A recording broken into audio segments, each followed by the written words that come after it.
Let's move ahead with the pig architecture that we have been discussing in the last class. So if you have any queries regarding Apache Hadoop or MapReduce or anything, you can ask. Okay, so whenever we have class, you can ask your queries if you have gone through any of the topics that we have covered till now. Okay, so yesterday we discussed about the architecture of Apache Pig, how the Pig Latin scripts are executed, right? So next we move on to the Pig Latin data model. So that means how the data is being stored in the Pig Latin, right? So because we know under the you can say the underlying architecture is Hadoop MapReduce only, but what we see how we are actually what the users are storing and how the data is represented. So this is being discussed in the data model. So the data that is stored in the Pig Latin is in the form of first thing that the first data structure is the atom, then we have tuple, then bag, then map, and then relation. So here we say, let us say we talk about the your data modeling. So atom is basically the smallest unit over here, and atom represents the basic data structures, the basic data types like int, character array, float, double, like that. Like we have in C, like we have in Java, like we talk about the basic data types. So the atom represents the basic data types in the Pig Latin script. Then we talk about the other data structures that we have, that is tuple, bag.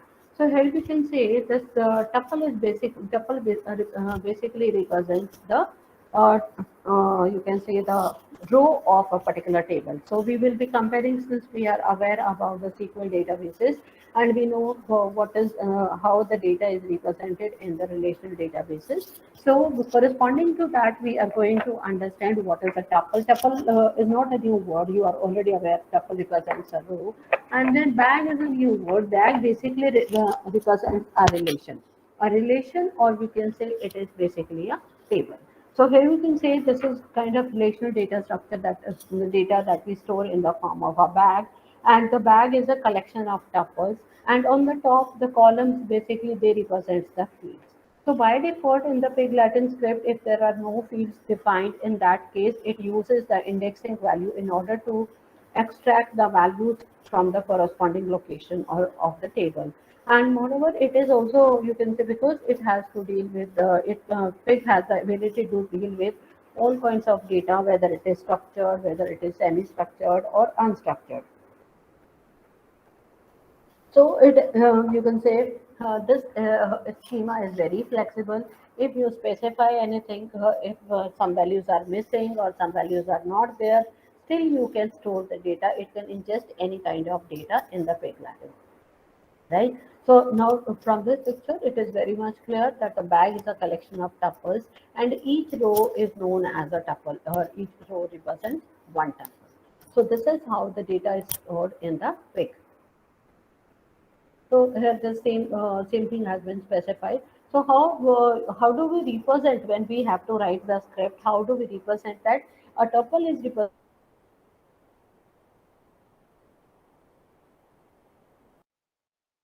one tuple. So the complete data will be tuple. So within, if you are given something in the bracket and along with comma, so this represents the any row of this particular bag. And the bag we represent with the help of the curly braces. So you can say within this particular bag as shown over here, like the first bag has three records, right? And in each record here you say, in the first record we see Lincoln Park, 7 California. Then after that, Metallica and 8. So here we have no, let us say here it is the name of the city, but here the city is not defined, right? So the value is not there. So then in the third tuple also, in the third tuple, the second column value is missing. So that means this example shows over here that the flag schema in the Pig Latin is very flexible, and we can store any kind of data. If some information is not there, it doesn't matter. You can store, if you can say the three column, you can say whatever attributes you have specified, right? So you can define anything, whether it is missing or not available, still you can store the data. It is not going to give you any kind of errors. So that means that's why we say that that is the reason behind So the scripting is designed in such a way that it can ingest, it can store any kind of data. So you can say the schema is not rigid in case of the pig. Map, we are aware of the map keyword. So map basically represents all the data in the form of key value pairs. So you can say the you can say, and besides that, the key needs to be the character array and should be, see that you have to remember that the key should be character array kinds and should be unique. Also the value must be any type. So we represent it by the square brackets. So the key value pairs, here you can say name is the key, hash Shubham. Shubham is the value. Age is the key. After that, see, we are specifying the values after the hash symbol, right? And what is the relation? We know a bag of tuples is what we call as a relation. In fact, pre-Latin also, in the relational databases also, we used to call the tables as the relations only, and they are unordered. So there is no guarantee that the tuples are processed in particular order. So here you can say in the relation, all the relations you can say they are being stored in the peg Latin in an unordered way. So this is how the data is being stored in the peg Latin. Then I told you that you can say that in the peg, when you are trying to execute your peg Latin script, there are two modes of execution. One is called as the local mode and another is called as the MapReduce. So in the local mode, you have just a single JVM running, and you can that can be accessed using the local files. It can access the local file system only.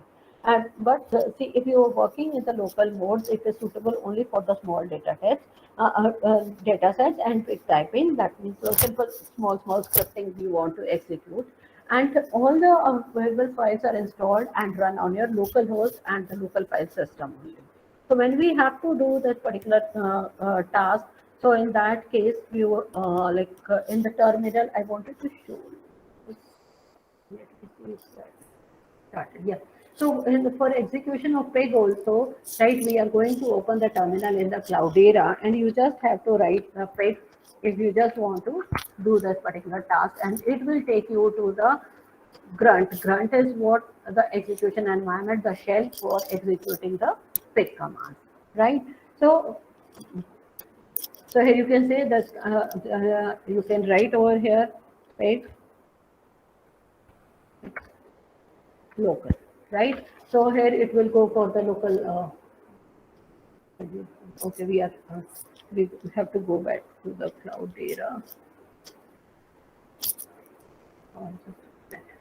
Okay, so I had written that in the same. We have to, whenever we are starting page.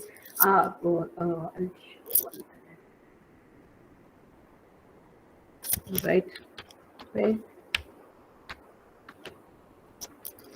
So I wrote it there in the grunt only. So now it will start the execution of the pig in the local file system. So it is in the local mode now, right? And similarly, if I want to start that in the MapReduce mode, so simply you can say, so in the local mode, we know now the only single GMVM will be working, and we can access the local file system only.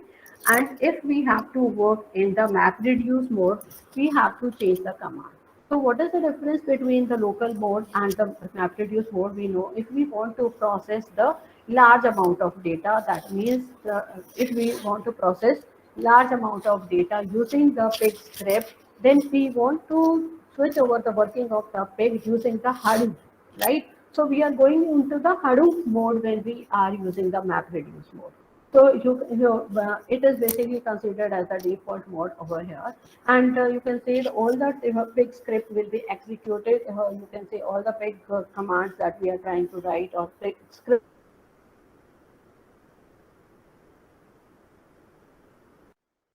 scripting that we are writing that will be converted into a MapReduce code and is executed over a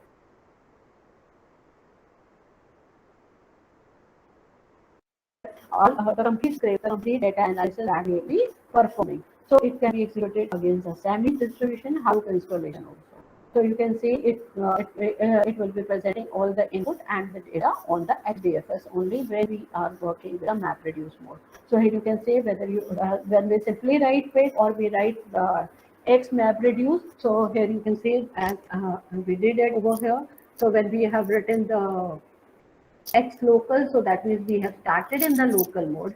But when we have written this simple pig, so it has started in the MapReduce mode only.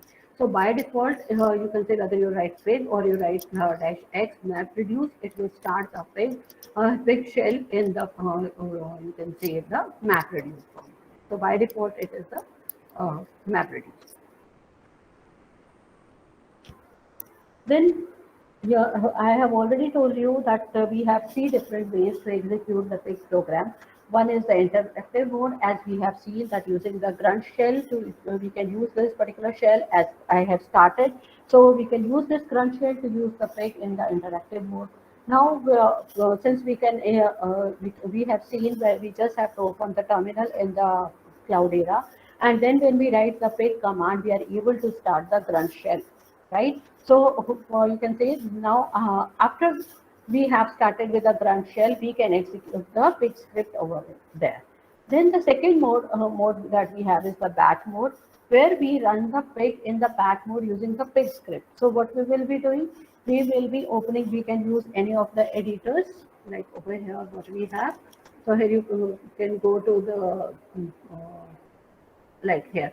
So this is one of the editors that can be used. So you can write your pig script over here. I've just created one.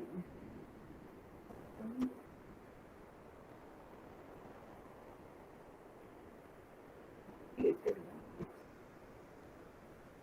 one like this, right? So like I have written all my script over here. A is going to load big data student.txt using, right? So you can say load using as.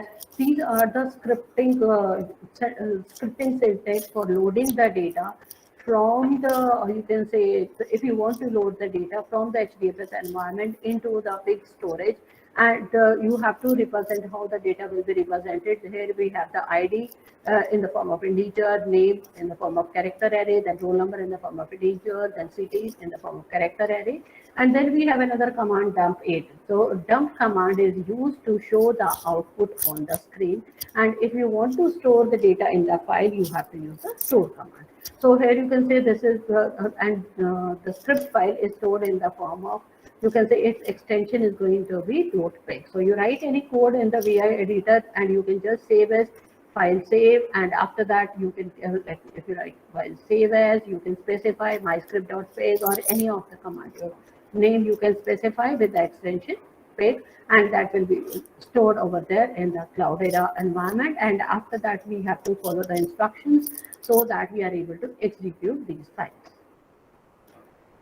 So this was your batch mode, that you want to execute the complete commands of the, like I have written just one, no, two commands. One is load command where I'm loading the data, and second one is the dump command where I want to show the output on the screen, right? So these two will be executed together. So that means in the batch mode, see in the interactive mode, one command is executed one at a time. And in the batch mode, you can execute multiple commands together and see the output, right? And then we have the embedded mode. That is, we have the, in the embedded mode, what we do, we write the user-defined functions. We can write our own functions, and then we have to write these functions using Python or Java, and then we have to use these functions, like we executed the MapReduce program, and we created the MapReduce program using the Java. Then we created a jar file. Then we had exported that into the Cloudera, and from there we were executing that. The similar procedure we will have to follow if when we want to write the user-defined function in the for the you can say for processing some task using the pig script, right? So the similar kind of process that we have to follow when we want to work in the embedded. And you see this at the, you can say that this is a comparison that is being shown, that is between Hive, Pig, and SQL. I have just compared the SQL, told you that when we are using the SQL, SQL itself is a declarative language, but using the Pig, you can say Pig uses Pig Latin, which is a procedural data flow language. Now, we haven't studied about Hive, but Hive uses a Hive query language, which is also a declarative language. Then your Hive is open source built-in with the analytical focus used for analytical queries. Then Pig is an open source and high-level flow language with a multi-query approach. So here you can say, in the Hive, we are focusing on the analytical part more.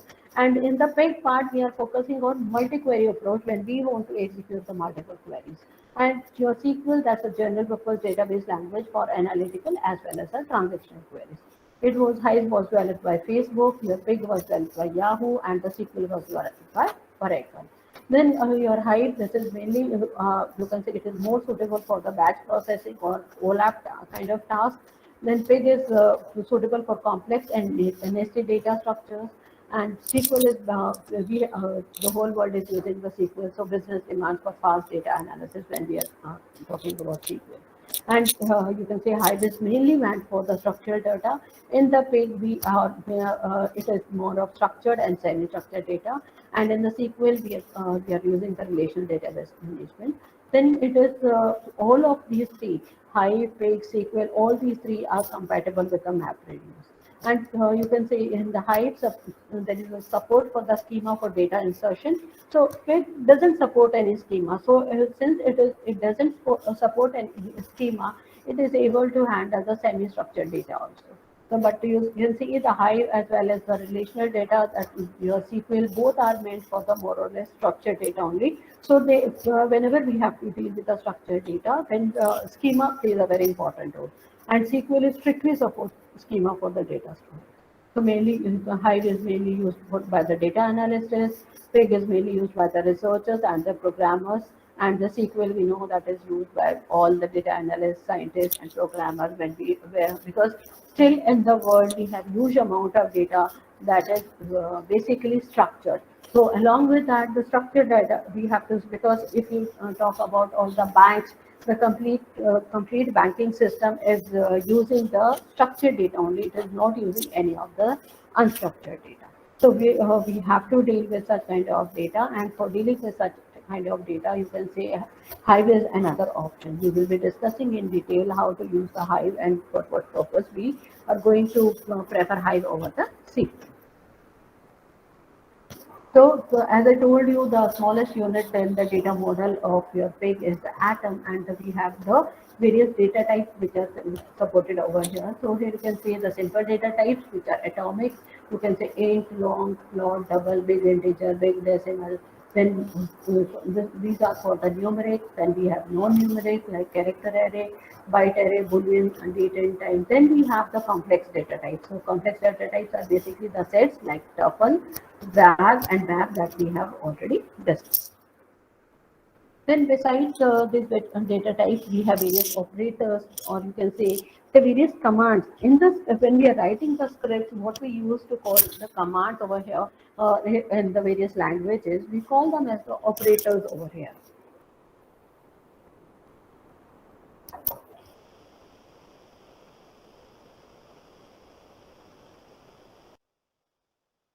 And joining, combining, and slipping.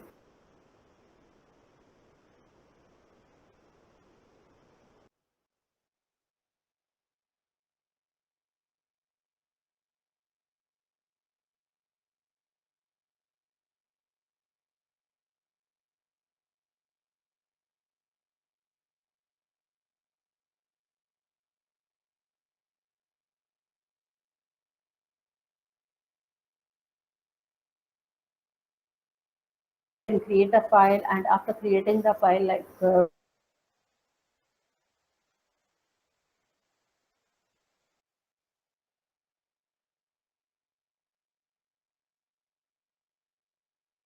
have a set of keywords in the text file. So when we have all these data in the text file, now we have to load this text file into the relation. So it is like when we want to create a table in the SQL. So in the SQL, what we do, we create a table first, we create a schema, and then within after creating the schema, we put the data into the table. But in the you know that in the page it does not support any schema. So what do we have to do? We first have to create a text file, and then we load that particular text file into the fixed storage, and using the load command, and there we specify that which value in the text file has to be stored in what way. So it loads the data into the Apache Pig from the local file, the file system, that may be local or HDFS, using the load operator. Then we have the store, which saves a relation to a file system or any other storage, right? When dump, it prints a relation to the console. That means all the data that we have stored in any of the relations. Let us say we have a data in the table. So table is basically a relation. So now you want to print the data that is there in that particular relation, or that is there in that particular table, onto the screen. So we use the dump command. Let's see the code for that. So let us say we have created a student underscore data.txt file where we have specified some data like 01, you can say, so you can say, so when it is written where 001, it's 001, 002, so that means a new record, a new tuple is being started here while copying. It is being converted like this. So it is, you can say, 3, 4. So here you can say we have these 6 tuples, right, in the data. Right, so we have 6 tuples in the data.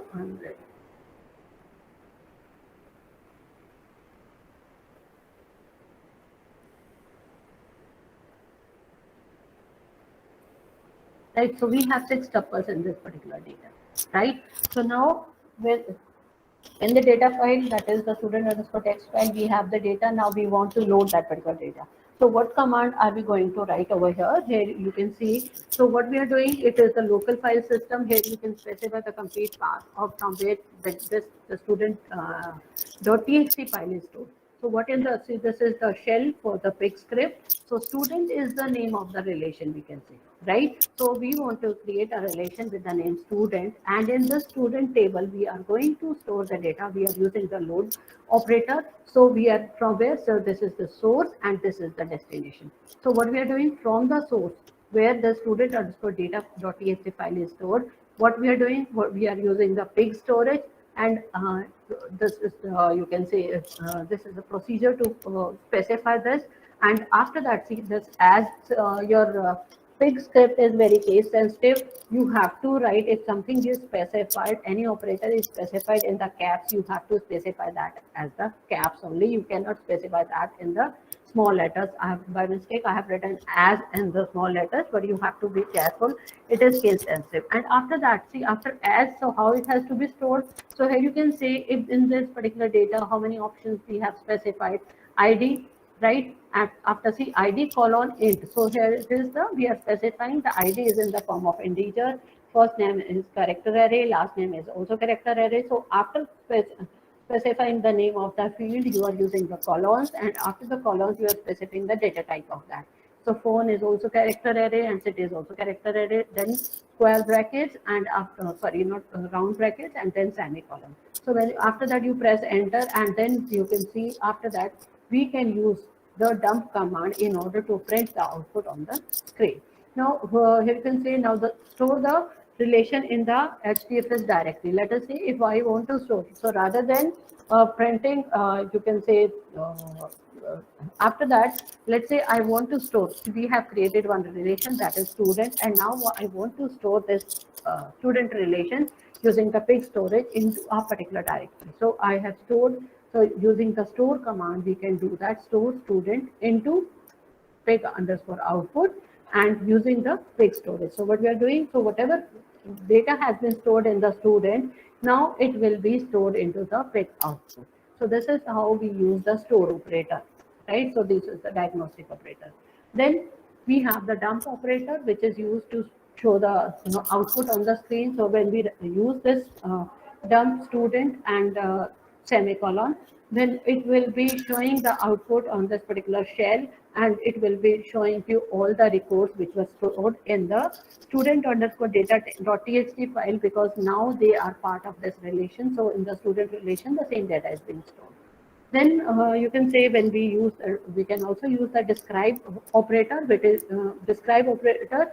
So we are just going to, we want to see what is there in the relation. So we use describe. So describe shows that ID is integer. So the complete schema basically it is showing that is that we have created previously. So that means after, if you want to see the results of all these operators, so before that you have to store the data into the relation, and after that you can apply these operators onto this particular relation, right? So next,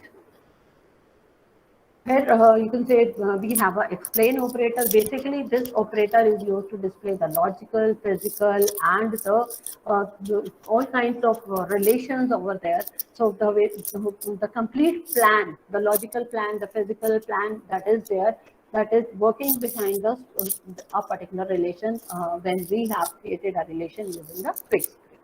Then we have the illustrate. Illustrate gives you the step-by-step execution. So here you can see I've just given a brief of that, how the execution is being carried out, right? So the complete execution of the sequence of statements in the MapReduce. So it shows the complete execution plan when you apply this particular operator on the student table. So the table that you have created, so how the execution is carried out at the back end, you can see that using the illustrate operator. So I've just given a glimpse of that because I could not copy the complete one, right? Then we have grouping and joining operators. So join, you know, what do we, join operator was there in the SQL also. So it is used to combine the records from the two or more relations. And when we perform a join, we have to declare one tuple from each relation as the keys. And when these keys match, the two particular tuples are matched as the records are dropped. So we know when we are creating a join, we should have some keys.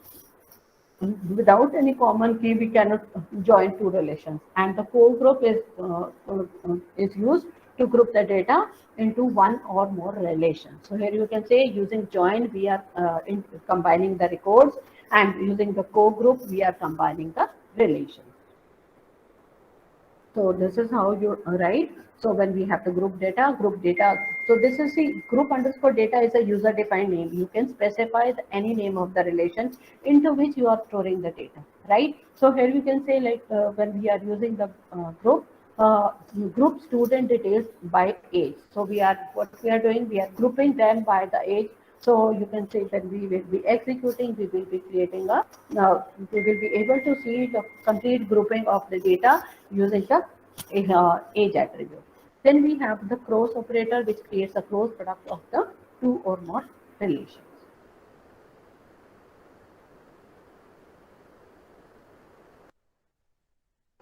Then filtering operators, like we want to see only the data that is where the image was denied. So you can use the filter operator in order to take out any of the data which are required. So you can say you can if you want to see only the records which have cities or the Chennai, so it will give you all the records. Then distinct is used to select only the unique rows, and for each generate. Basically, it is used to add or remove fields from the existing relation. So let us say if you want to see only the three fields from let us say you have 10 fields in your student relation, but you want to see only these three fields like ID, age, and city. So what do? You use for each student details generate, right? Student detail is the name of the relation that we have created, or you can say it is the student name of the student. So into which we have loaded the data. So this is going to be the user specified name. So first step for applying every operator is you should have a relation, right? If you don't have a table of data, in that case, you cannot apply any command over there, right? You cannot execute any query over there. So similarly over here, if you don't have the relation, then you cannot execute any of the operators over here. So for each underscore data is a user specified name. For each is a operator of the pig script. Then student details is the relation in which the data is already stored, and generate is again a script, pig script. Then ID, age, city, these are the names of the three fields for which we want to extract the data. Then we have a stream. This operator is used to transform a relation with the help of an external program.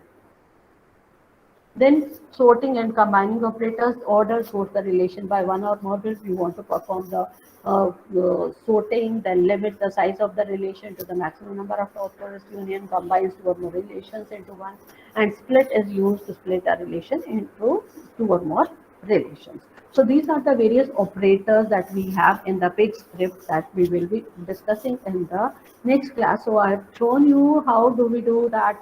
You can say how to execute the pig script in the Cloudera environment. So only thing that is required is you have to complete the installation, and then only you can do that. So as I told you, for if you want to store the data, structured data, so you can do that using the pig storage to load. Pig storage is used to load and store the structured files, and text loader is used to load the unstructured data into the pig.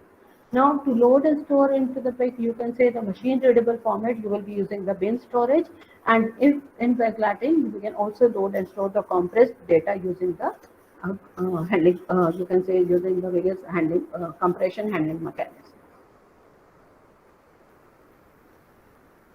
And then, like in the page, I told you we can create the user-defined functions in Java as we have written in the MapReduce, right? So what kind of user-defined functions can be created in Java? What kind of user-defined functions which are supported? That is the filter functions, where you can say you can use the conditions in filter statements, and these functions accept a pig value as the input and return a Boolean value. So Boolean value will be in the form of true, false, or 0, 1, right? So the filter functions will work like that. Then we can have the evaluated functions where we use a for each generate statements, right? So that means we are filtering out, and then it will see, since we are using the for each generate statement, and we know for each generate statement, since you are used to filter out the data that we want to, from a given relation, we want to see a subset of that particular data. So these functions accept a pig value as the input and return the pig result, because the data will be shown over here. Then we have the algebraic functions such as the inner bags and for each generate statement. So these are used to perform the full MapReduce operations on a inner bag. So that's all for today. And in the next class, we'll try to see that how we can perform the various operations that we have seen using the grunt.